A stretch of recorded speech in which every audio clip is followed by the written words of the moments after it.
ಸ್ವಯಂಕೃತ. Okay. ಈಗ ಯಾರು force ಮಾಡಿಲ್ಲಲ್ಲ ನೀವು. ಮನೇಲೂ ಮಾಡಿಲ್ಲ, ಮನೇಲೂ ಯಾರು ಫೋರ್ಸ್ ಮಾಡಿಲ್ಲ.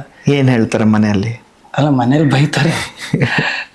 ಮುಂಚೆ ಬೈತಾ ಇದ್ರು, ಇವಾಗ ಏನು ಅಂತಲ್ಲ. ಇವಾಗ ಅಂದ್ರೆ ಅವ್ರಿಗೆ ಹೇಳಿ ಹೇಳಿ ಸಾಕಾಗೋಗಿದೆ. ಇನ್ನು ಬುದ್ಧಿ ಕಲಿಯಲ್ಲ ಅಂತ ಗೊತ್ತಾಗೈತೆ. ಏನು ಮಾಡ್ತಾರೆ ತಂದೆ ತಾಯಿ ಅಣ್ಣ ತಮ್ಮ ಯಾರಿದ್ದಾರೆ ಫ್ಯಾಮಿಲಿನಲ್ಲಿ? ನಮ್ಮಮ್ಮ ಎಮ್ಮೆ ಮೇಯಿಸ್ತಾ ಇತ್ತು ಮುಂಚೆ. ಎಮ್ಮೆ ಮೇಯಿಸ್ತಾ ಇತ್ತು. ಓಕೆ. ಇವಾಗ ಅದೇ ಶುಗರ್ ಹೆಚ್ಚಿಗಾಗಿ ಇವಾಗ ಸ್ವಲ್ಪ ಮನೆಯಲ್ಲೇ ಇದ್ದಾರೆ. ನಾವಪ್ಪ ಹೊಲ ಇತ್ತು, ಈಗ ಕಿರಾಣಿ ಅಂಗಡಿ ಇತ್ತು ಸಣ್ಣದು, ಊರಲ್ಲೇ ಇದ್ದಾರೆ. ಎಷ್ಟು ಎಕರೆ ಐತೆ ಹೊಲ? ನಮ್ದು ಕೂಡಿದ ಕುಟುಂಬ, ಒಂದು 4 ಜನ ಅಂತೇಳಿದಾರೆ ನಾವಪ್ಪರಿಗೆ. ಇನ್ನೂ ಡಿವೈಡ್ ಆಗಿಲ್ಲ, ಇಷ್ಟೇ ಒಂದು 10 ಎಕರೆನೇ ಇದು. ಅಣ್ಣ ತಮ್ಮ ನಿಮಗೆ? ನನ್ನ ತಮ್ಮ ಇದ್ದಾನೆ, ಅವ್ನು ಓದ್ತಾ ಇದ್ದಾನೆ ಈಗ ಎಲ್ಲಿ LLB ಮಾಡ್ತಾ ಇದ್ದಾನೆ ಚಿತ್ರದುರ್ಗದಲ್ಲಿ. ಚಿತ್ರದುರ್ಗದಲ್ಲಿ ಓದ್ತಾ ಇದ್ದಾರೆ. ಓಕೆ. ನಿಮ್ಮ ತಾಯಿ ದನ ಮೇಯಿಸ್ತಾ ಇತ್ತು? ಎಮ್ಮೆ ಮೇಯಿಸ್ತಾ ಇದ್ರು, ಮತ್ತು ಹೊಲದಲ್ಲಿ ಇರ್ತಾರೆ, ಕೆಲಸ ಮಾಡ್ತಾರೆ. Okay okay. ನಮ್ಮದೇ ಇದ್ವಲ್ಲ ಹೊಲ, ಹಾಗಾಗಿ ಅಲ್ಲೇ ಕೆಲಸ ಮಾಡೋದು. ಅದು ಬಿಟ್ಟರೆ ಎಮ್ಮೆ ಮೇಯ್ಸಕ್ಕೆ ಹೋಗೋದು. ನಿಮ್ಗೆ ಹೆಂಗೆ ಬಂತು ಇದು ಹುಚ್ಚು, ನಾನೇ ಆ್ಯಕ್ಟರ್ ಆಗಬೇಕಂತ? ಗೊತ್ತಿಲ್ಲ, ಅದು ಹೊಟ್ಟು ಬಂತು ಅಷ್ಟೇ. ಅದೇ ಪ್ರಾಪರ್ ರೀಸನ್ ಗೊತ್ತಿಲ್ಲ. ಅಂದರೆ ನನ್ನ ಯಾವಾಗ ಇಲ್ಲಿ ಬಂದಾಗನೇ ಅದು ಹಿಂಗೆ ಇನ್ಸ್ಪೈರು ಅಂತ ಏನಿಲ್ಲ. ಅಲ್ಲ, ನಿಮ್ಗೆ ಅನಿಸ್ಲೇ ಇಲ್ವಾ ನಾನು ಊರಿಗೆ ಹೋಗ್ಬಿಡ್ತೀನಪ್ಪ, ನನ್ನ ಕೈಲಿ ಆಗಲಿಲ್ಲ, ಇವತ್ತು ದುಡ್ಡೇ ಇಲ್ಲ, ತಿನ್ನಕ್ಕಿಲ್ಲ, ಎದ್ದಕ್ಕೂ ಇಲ್ಲ, ಸಾಕಾಗ್ಬಿಡುತ್ತೆ ಜೀವನ ಅಂತ ಅನ್ಸುತ್ತೆ? ಎಲ್ರಿಗೂ ಅನ್ಸಿರುತ್ತೆ. ಬೆಂಗಳೂರಿಗೆ ಬಂದಾಗ ಸ್ಟಾರ್ಟಿಂಗಲ್ಲಿ ನನಗೆ ಭಾಳ ಸಲ ಅನಿಸಿದೆ. ಹೋಗ್ಬೇಕು ಅಂತ ಅನ್ಕೊಂಡಾಗ ಮತ್ತೆ ಸುಮ್ಮನೆ ಈಗ ಎಷ್ಟು 5-6 ವರ್ಷ ಆಯ್ತಾ, ಈಗ ಮತ್ತೆ ರಿಟರ್ನ್ ಊರಿಗೆ ಹೋದ್ರೆ ಮತ್ತೆ 0 ಸ್ಟಾರ್ಟ್ ಮಾಡ್ಬೇಕು. ಏನೋ ಒಂದು ಬಿಸ್ನೆಸ್ ಮಾಡ್ತೀನಿ, ಇಲ್ಲ ಒಂದು ಏನೋ ಕೆಲಸ ಮಾಡ್ತೀನಿ, ಈ 6 ವರ್ಷ ವೇಸ್ಟ್. ಸುಮ್ಮನೆ ಇನ್ನೊಂದು 3-4 ವರ್ಷ ಕಾಯೋಣ, ಅದು ಆಗುತ್ತೆ ಅಂತ ಒಂದು ನಂಬಿಕೆ ಇದೆ. ಮತ್ತೆ ಅಲ್ಲೋರು ಮತ್ತೆ ನಾನು ಬಿಸ್ನೆಸ್ ಮಾಡ್ಬೇಕು, ಇಲ್ಲಾಂದ್ರೆ ಏನೋ ಒಂದು ಕೆಲಸ ಮಾಡ್ಕೊಂತ ಮತ್ತೆ ನಾನು ಸೆಟ್ ಆಗಕ್ಕೆ ಭಾಳ ಟೈಮ್ ಬೇಕಾಗುತ್ತೆ. ಈಗ ಹೆಂಗಿದ್ರು ಇನ್ವೆಸ್ಟ್ ಮಾಡಿದ್ದೀನಿ ಇಲ್ಲೊಂದು 5-6 ವರ್ಷ, ಇನ್ನೊಂದು 2-3 ವರ್ಷ ಇನ್ವೆಸ್ಟ್ ಮಾಡಿದ್ರೆ ಅದನ್ನು ವರ್ಕೌಟ್ ಆಗುತ್ತೆ ಅನ್ನೋದು ಅನಿಸಿರುತ್ತೆ. ಅದು ಅನಿಸಿದಾಗೆಲ್ಲ ನನಗೆ ಸುಮ್ಮನೆ ಆಗ್ಬಿಡ್ತೀನಿ, ಇಲ್ಲ ಸರಿ ಹೋಗುತ್ತೆ, ಇವತ್ತೆಲ್ಲ ನಾಳೆ ಸರಿ ಹೋಗುತ್ತೆ ಅಂತ ತೃಪ್ತಿ ಇದೆ. ಇವಾಗ ಓಕೆ, ಆ್ಯಾವ್ರೇಜ್. ಜನ ಗುರ್ತಿಸ್ತಾರ ನಿಮ್ಮನ್ನ? ಗುರ್ತಿಸ್ತಾರೆ.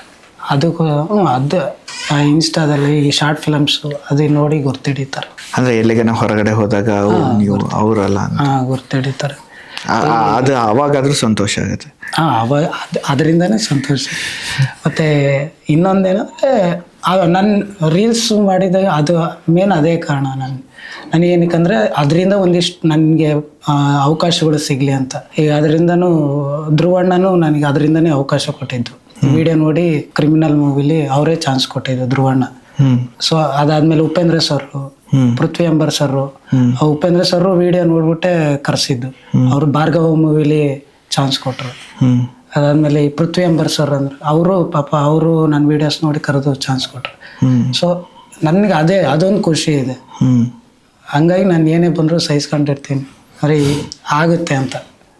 ಪೇಷನ್ಸ್. ಈಗ ಲೆಜೆಂಡ್ರಿ ಸರ್, ಉಪೇಂದ್ರ ಸರ್, ನಾವೆಲ್ಲ ಚಿಕ್ಕ ವಯಸ್ಸಲ್ಲಿ ಟಿವಿಲಿ ನೋಡ್ತಾ ಇದ್ವಿ. ಸೊ ಅಂತ ಡೈರೆಕ್ಟ್ರೇ ಗುರ್ತಿಡ್ದಿದ್ಮೇಲೆ ಇನ್ನು ಮುಂದೆ ಅವಕಾಶಗಳು ಸಿಗ್ಬೋದು ಅಂತ.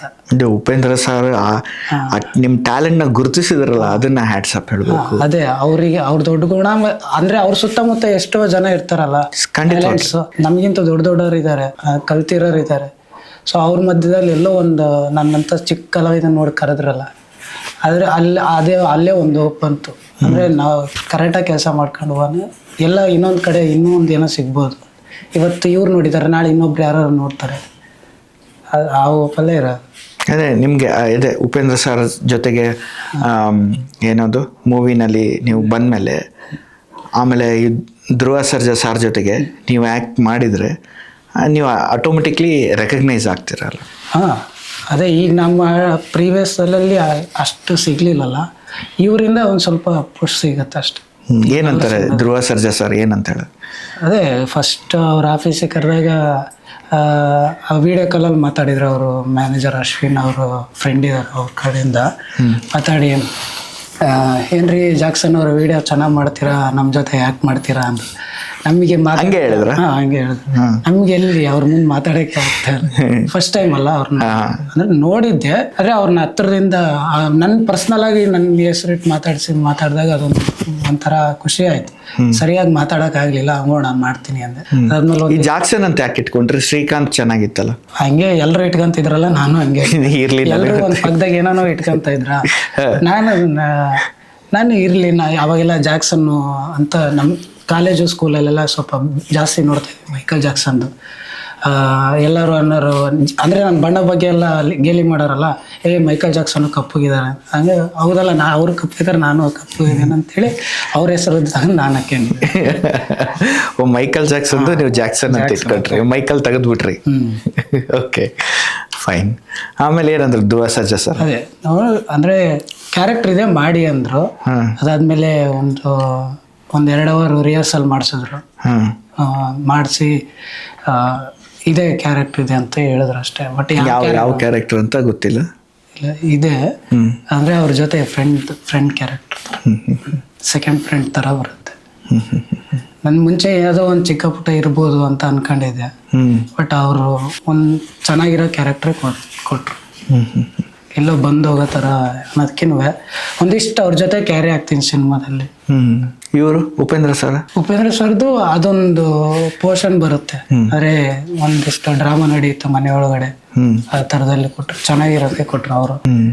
ಅದು ಯಾರು ಕರೆದಿದಾರೋ ಯಾರು ಸುಮ್ಮನೆ ಏನೋ ಒಂದು ಕೊಡೋಣ ಅಂತ ಹೇಳಿ ಕೊಟ್ಟಿಲ್ಲ, ಒಂದಿಷ್ಟು ಹೋಗಿರೋ ಕ್ಯಾರೆಕ್ಟರ್ ರೆಕಗ್ನೈಸ್ ಆಗೋ ಥರ. ಇದರಲ್ಲೂ ಅವ್ರ ಅಪೋಸಿಟ್ ಒಂದು ಕ್ಯಾರೆಕ್ಟರ್ ಇದು ಉಪೇಂದ್ರ ಸರ್, ಅದು ಚೆನ್ನಾಗಿರೋ ಕ್ಯಾರೆಕ್ಟರ್ ಕೊಟ್ಟಿದ್ರು. ಮತ್ತೆ ನಿಮ್ಮ ಸಿನಿಮಾ ಜರ್ನಿನಲ್ಲಿ ಮತ್ತೆ ಈ ಶಾರ್ಟ್ ಮೂವಿ ಜರ್ನಿನಲ್ಲಿ, ಸಿನಿಮಾ ಜರ್ನಿನಲ್ಲಿ ಹೇಳ್ಕೋಬೇಕು ಅಂತ ಅನ್ಸಿದ್ರೆ, ಅಂತ ಹೇಳ್ಕೋಬೇಕು ಅಂತ ಅನ್ಸಿರೋ ಕೆಲವು ಘಟನೆಗಳು ಏನಾದರೂ ಇದ್ರೆ ಇಂಪಾರ್ಟೆಂಟ್? ಆ ಥರ ನಾನು ನೆನಪು ಇಟ್ಕೊಳಲ್ಲ, ಮರ್ತೇ ಹೋಗಿರ್ತೀನಿ. ಯಾಕೆ? ಅವೆಲ್ಲ ನೆನಪು ಇಟ್ಕೊಳಲ್ಲ. ನೋವುಗಳು ಇಟ್ಕೋಬಾರ್ದು ಅಂತನಾ? ಸಂತೋಷ ನಮಗೆ ನೋವು ಅವೆಲ್ಲ ನೆನಪಿಟ್ಕೊಳ್ಳಬಾರ್ದು. ಎಲ್ಲರ ಲೈಫಲ್ಲ ಆಗದೆ, ಅವೆಲ್ಲ ನೆನ್ಪಿಟ್ಕೊಂಡ್ರು. ಈಗ ಬರೋ ಕಲಾವಿದ್ರಿಗೆ ಏನ್ ಹೇಳ್ತೀರಾ? ನಾ 7 ವರ್ಷ ದೊಡ್ಡನಲ್ಲ, ಬಟ್ ಸುಮ್ಮನೆ ಈಗ ಅವಕಾಶ ಸಿಕ್ತಲ್ಲ ಅಂತ ಬ್ಲೇಮ್ ಮಾಡ್ಕೋಬೇಡಿ ಯಾರ ಮೇಲೂ ಯಾರು. ಸೊ ನಿಮ್ಮ ವರ್ಕ್ ನೀವು ಮಾಡ್ಕೊಂತ ಹೋಗಿ ಅಷ್ಟೇ. ಅರೆ ನನ್ನ ಚಾನ್ಸ್ ಸಿಗ್ತಾ ಇಲ್ಲ ಅಂತ ಆ ಕಡೆ ಇದು ಮಾಡೋದ್ ಬದಲು ನೀವೇ ಓನಾಗಿ ಏನಾದ್ರು ಮಾಡ್ಕೊಂತ ಹೋಗಿ. ಒಂದಿಷ್ಟು ಜನ ನೋಡಿ ಕಂಡು ಹಿಡಿದು ಮಾತಾಡಿಸಿ ಏನೋ ಒಂದು ಮಾಡ್ತಾರೆ.